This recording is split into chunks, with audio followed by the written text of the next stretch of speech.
Welcome to Headline Simsbury. I'm Karen Handville. After a 5-year absence, the Seniors Job Bank is now open again in Simsbury. The Simsbury Board of Selectmen recently approved participation in the Seniors Job Bank program, which offers residents 50 and older the opportunity to find employment within the community.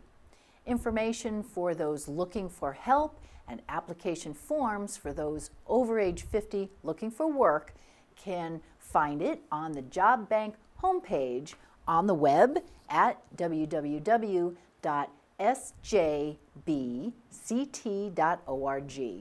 For other information, you can contact Bob Cave at 860-521-0705.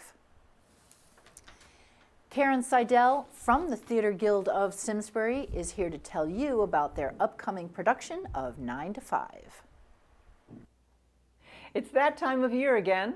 Fall is in the air and the Theater Guild of Simsbury is on stage. We're bringing 9 to 5, the musical, to the Simsbury High School Auditorium for 5 performances in November. Opening night is Saturday, November 16th at 8 p.m. Additional performances are Sunday, November 17th at 2 p.m., Friday and Saturday, November 22 and 23 at 8 p.m., and Sunday, November 24th at 2 p.m.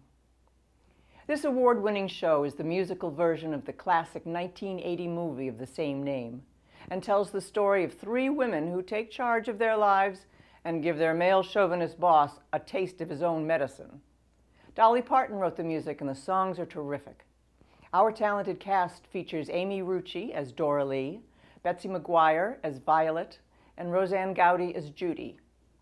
Jim Wood plays Franklin Hart, the boss. Look closely and you'll see our own state rep John Hampton making his stage debut in a cameo role.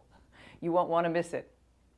We're all working hard under the guidance of artistic director Doreen Cohn and musical director Will Minton, who is also leading a great orchestra that will have the audiences cheering for more. General admission tickets are $20 in advance or $22 at the door.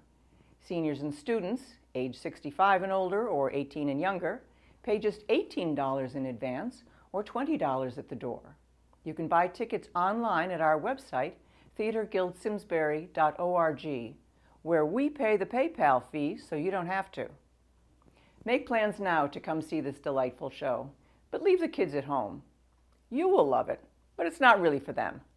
And you deserve a night out. See you in November.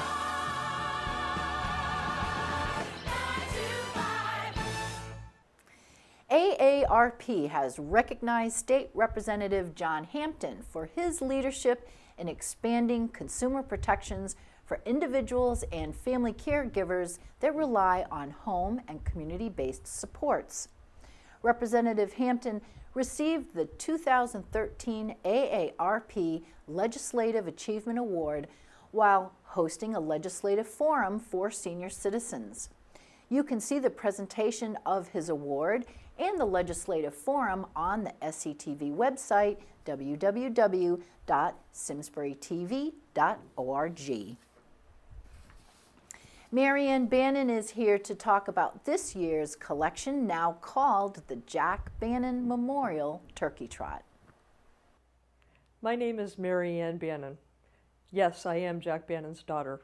You might recognize me from my TV appearances each year before Thanksgiving with Scott Haney of WFSB TV or with Gloria McAdam, Executive Director of Food Share, to promote our annual food collection effort. Perhaps you saw me last year wearing my silly turkey hat. This year marks the 21st annual Jack Bannan's Turkey Trot to benefit Food Share. The one-day event will be held on Wednesday, November 20th from 8 a.m. to 8 p.m. Sadly, this year is the first memorial event, as my father Jack passed away in July. We hope to make this year extra special by exceeding any prior year contributions to help the hungry, as the best tribute to his memory. For early risers, we accept contributions beginning at 4:30 a.m. at Simsbury Stop and Shop, where you can personally present your donations to Scott Haney. This event was started by my dad to benefit Food Share in 1993 and truly demonstrates the difference that one person can make. After hearing on the radio that FoodShare might not reach its goal for Thanksgiving turkeys, he decided he might be able to help. He personally solicited donations from local area business owners and recruited family, friends, and neighbors to hold the first turkey trot.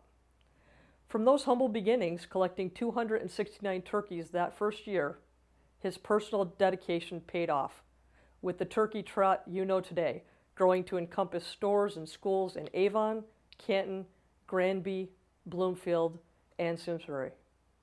The effort continues because the need remains. Today, the Turkey Trot is the largest single-day collection event for FoodShare, and we know it makes a major difference for many families. Why did my father start the Turkey Trot? Well, he was a prisoner of war in Germany during World War II, captured in the Battle of the Bulge. He knew starvation firsthand and was determined to do whatever he could to prevent others from experiencing hunger. As a teacher, my father involved young people as volunteers from the very beginning and asked schools to collect non-perishables and dry goods for FoodShare on the day of the event. He wanted our youth to learn early the wonderful feeling of giving back to the community and helping those less fortunate. We are amazed by the tremendous generosity we've seen over the past 20 years and proud of our roots here in Simsbury, from which the Turkey Trot began and continues to thrive. Our special gratitude goes out to the town of Simsbury for encouraging and supporting this community effort during the past 2 decades. We hope you'll consider making a donation again this year to the Jack Bannan Memorial Turkey Trot on Wednesday, November 20th, whether it's a turkey, non-perishable items, cash, or a check made payable to FoodShare. Please come out and see us at Fitzgerald's, Cane's, or Stop and Shop in Simsbury, Miller Foods or Big Y in Avon, Geisler's or Stop and Shop in Granby, ShopRite of Canton, or Bloomfield Geisler's. Donations can also be dropped off at our tractor trailers behind Henry James Memorial School in Simsbury that day. Please consider donating a turkey and a 20 to honor our 20th year on November 20th. On behalf of my family and our volunteers, thank you for your tremendous generosity and ongoing support as we carry on my dad's legacy. I extend my personal thanks to my dedicated committee members who participate year after year and without whom this event simply would not be possible. Most importantly, I want to say thank you to the huge number of volunteers that day who come out and make it a success. My also gratitude to our corporate donors for providing services to this event, including the Chubb Insurance Group, Simsbury Bank and Trust, Bizzuto's, Syracuse Moving and Storage, Science Plus, Suburban Sanitation, Harvest Cafe, Holloway's, Vincent Funeral Home, Falcon Sign, and Avon Self Storage. A heartfelt thank you to the participating stores who provide access to their premises, create special incentives, and give customers an opportunity to conveniently join in this worthy effort. Please support these businesses who give so much back to our community. I hope to see you on the 20th. Best wishes for a wonderful holiday season with your family and friends. The National Alliance on Mental Illness, known as NAMI, will hold support group meetings at Eno Memorial Hall on the first Monday of every month. For questions or more information, please call 860-803-4139. The Cobb School Montessori will host an open house on Wednesday, November 20th at 9 a.m. For more information, you can call the school at 860-658-1144. Cantor Mark Perman is here to talk about the upcoming Thanksgiving Interfaith Service to be held on Sunday evening, November 24th. Coming up on Sunday, November 24th, is an exciting, participatory, and meaningful experience that we in Simsbury are blessed to have every year. It's the Thanksgiving Interfaith Service, which brings different religions and traditions together from across the spectrum and gives us a chance to build a strong connection around the theme of Thanksgiving. The music is glorious, the prayers come from the heart, and together we pray for a time when, as the prophet Isaiah said, "The lion shall lie down with the lamb, and no one will know fear anymore." I'm Cantor Mark Perman of FEJC Emek Shalom in Simsbury, inviting you to come to our Interfaith Thanksgiving service on Sunday, November 24th at 7 p.m. at the synagogue, FEJC Emek Shalom in Simsbury, Bushy Hill Road. And now here's a musical prayerful sampling of some of the melodies that you might hear at the service. O Lord, my God, I pray that these things never end. The sand and the sea, the rush of the waters, the crash of the heavens, the prayer of the heart, the sand and the sea, the rush of the waters, the crash of the heavens, the prayer of the heart. And finally, a prayer for peace. In Hebrew, we say, Oseh Shalom Bimromav, Hu Yaseh Shalom Aleinu, B'al Kol Yisrael. And this is a prayer for peace for all people.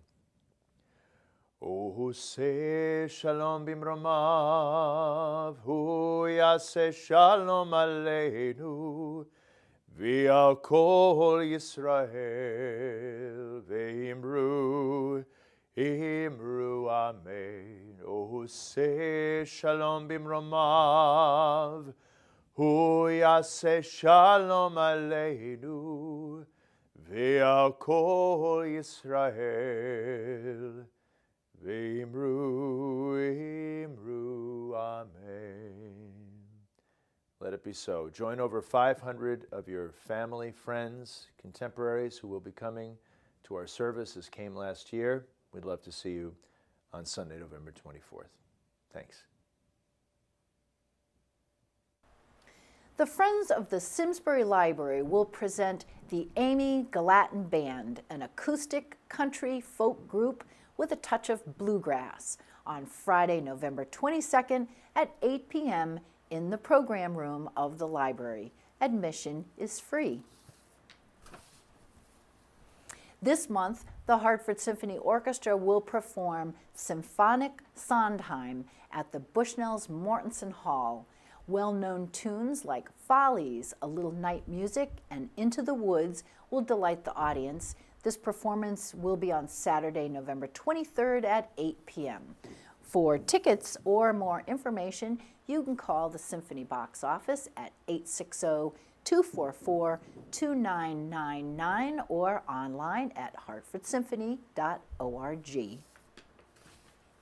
John England joins us to tell you about his upcoming performance, part of the Simsbury Celebrates activities. Hello, I'm John England, and I'm here to tell you about a contribution I'll be making to Simsbury Celebrates, the wonderful town-wide celebration that comes up on Saturday, November the 30th, from 4 till, well, whenever the moon comes up.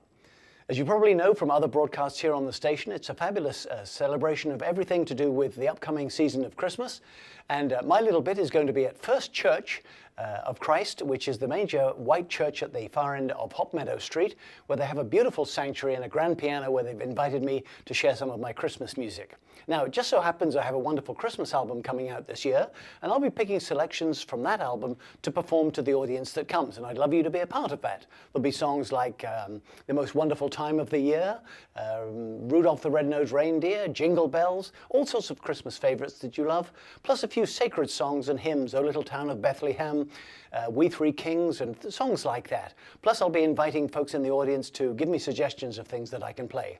There'll be two performances. I believe they start at 4:30 and 6:30, and they'll run for about 45 minutes. In between the two shows, there'll be another wonderful presentation by the choir of First Church. I believe it's a ladies' choir. Perhaps it'll be a mixed choir this year, singing a lot of festive favorites as well, under the direction of Mark Mercier, the wonderful musical director at First Church. So if I haven't plugged it sufficiently, I'm going to tell you once again, it's on Saturday, November the 30th. My bits will be at 4:30 and 6:30 and last for about 45 minutes. On Saturday, November the 30th at Simsbury Celebrates. Please join me there. Once again, I'm John England, and if there's anything else you'd like to know about me, I'm at John England, that's Jon, johnengland.com. The Simsbury Parks and Recreation Department is looking for nonprofit groups to run their own snack bar or bake sale during public skating sessions on Saturdays from 2 to 4:15, 7:30 to 9 p.m., or on Sundays from 2:15 to 4:15. This is a good opportunity for nonprofit organizations to increase their funding efforts. For more information, you can call the Recreation Department at 860-658-3836. Angie Bautista would like to tell you about Wreaths Across America wreath laying ceremony on December 14th. For the 5th consecutive year, the Abigail Phelps chapter of the National Society, Daughters of the American Revolution, in cooperation with the American Legion and Veterans of Foreign Wars, has partnered with Wreaths Across America in the placing of wreaths on the headstones of veterans buried in our town's cemeteries. A public ceremony marking this day will take place at the flagpole of Simsbury Cemetery, 16 Plank Hill Road, Saturday, December 14th. You can participate in this national event by sponsoring a wreath for a known or unknown veteran.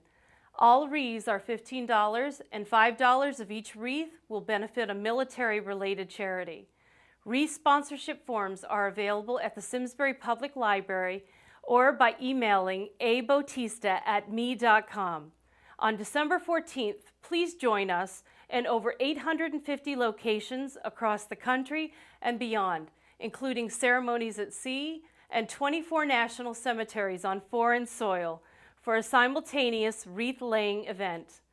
All are welcome to the ceremony and reception to follow in the program room of the Simsbury Public Library. Happy holidays. Sophia Thorsen is here to remind you about the need for volunteers for the Meals on Wheels program. Thank you, Karen. I'm grateful for the opportunity to be here today presenting on Headlines. I know this is a great way to get the word out to the community about McLean's Meals on Wheels food service program, and to acknowledge how important the volunteers are to the program, and to ask for additional volunteers to come forward and make a difference. We have a volunteer recruitment and orientation scheduled for October 30th at 10:30 a.m. at the Burkholder Community Center on the McLean campus. Anyone who is interested in becoming a volunteer can call the Meals on Wheels office to request an application and schedule a time to meet or attend the orientation session. The Meals on Wheels program provides nutritious and delicious home-delivered meals to local residents. The meals are prepared daily right at McLean by a dedicated team of food service professionals, and we rely on a network of over 100 volunteers to deliver the meals. The Meals on Wheels program is available to any resident of Simsbury, Granby, East Granby, Avon, or Canton who is unable to prepare his or her own healthy meals. Our clients may be temporarily or permanently disabled. They may be recovering from surgery or illness, or they may not have anyone to assist them with shopping for or preparing their own meals. The program also provides a safety check for clients who do not answer the door to receive the delivery. Additionally, the personal contact from our drivers gives homebound residents social interaction that many others would otherwise go without. Our volunteers are a dedicated group of people who either live or work in the community and have a desire to enhance the lives of the people they serve. The volunteers really make up the heart of this program, and we are so grateful for their contribution. Their direct contact with the Meals on Wheels clients is what makes their job so important. Most of our drivers drive the same route each week, therefore they get to know a lot of the clients personally. Their friendly smiles, their warm hellos, their conversation, and their concern is what makes their job so much more than just delivering a meal. We rely on 7 volunteers each day, Monday through Friday. That's a total of 35 volunteers a week who are vital to the success of our program. Drivers are currently needed for the Avon, Canton, Simsbury, and Granby routes. If you feel like I do, that this is a great opportunity to give back to your community.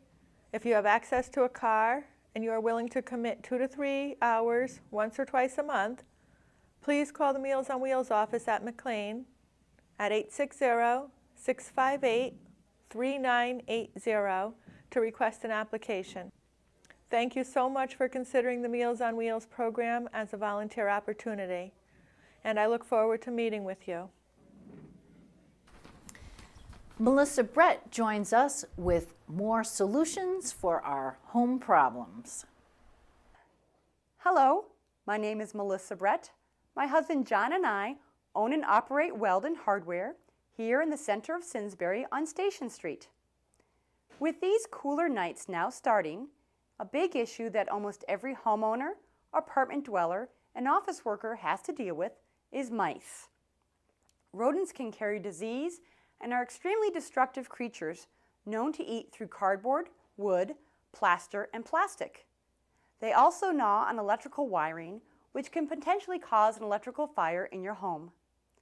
Fortunately, there are simple steps you can take to help protect your family from these uninvited guests. Detecting rodents and implementing a prevention routine will ensure rodent-free living year-round. Just because you don't actually see a mouse does not mean your home is rodent-free. Almost 1 in 3 households in the United States experience a rodent problem every year.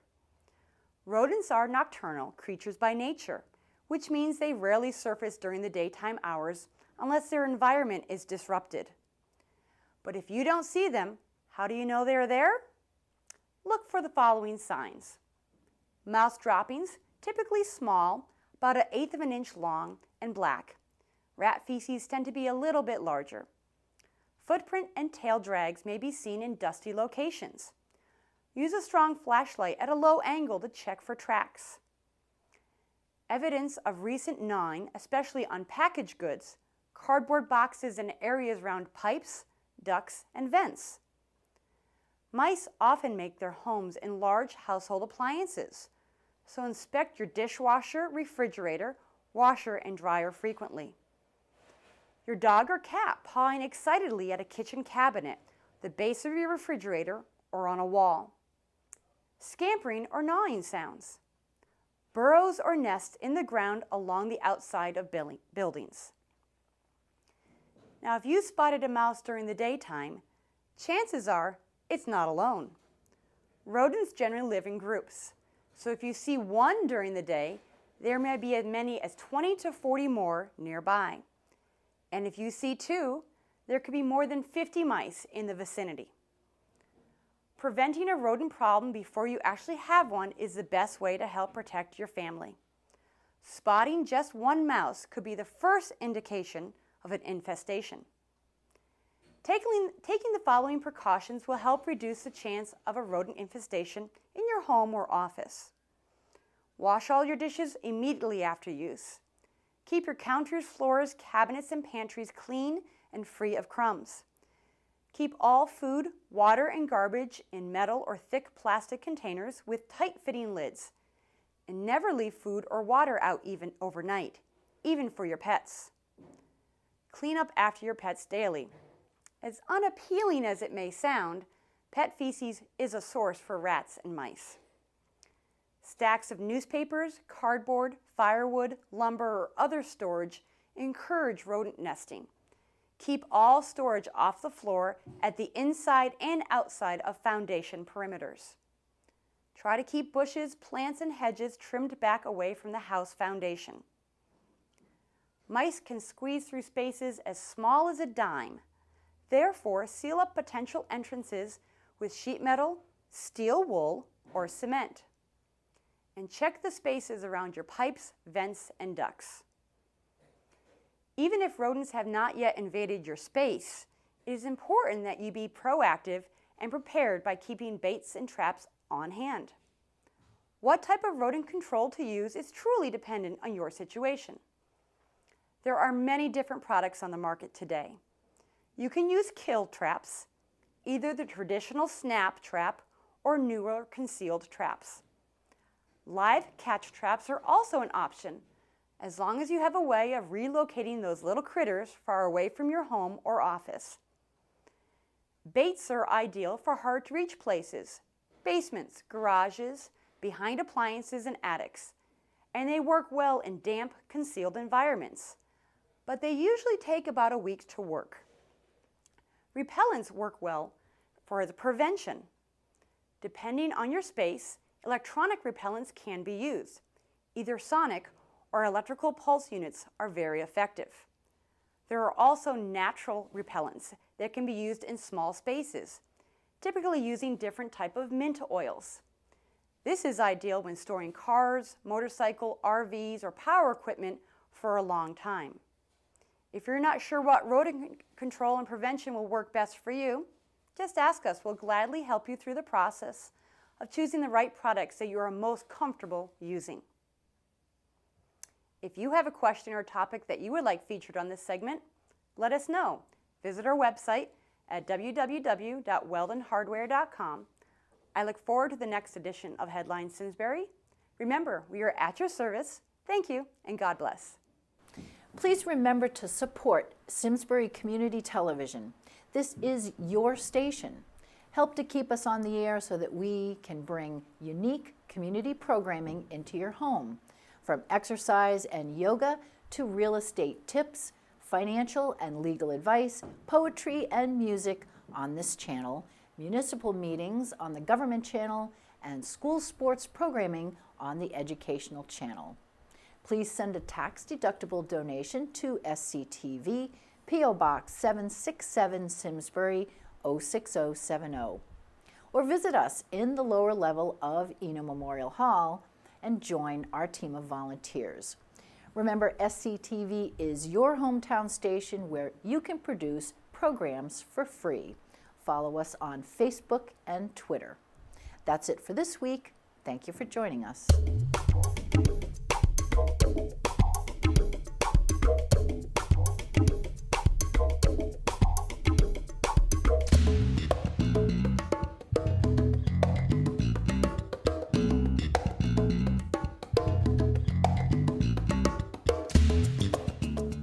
Funding for Simsbury Community Television is provided in part by contributions from viewers like you.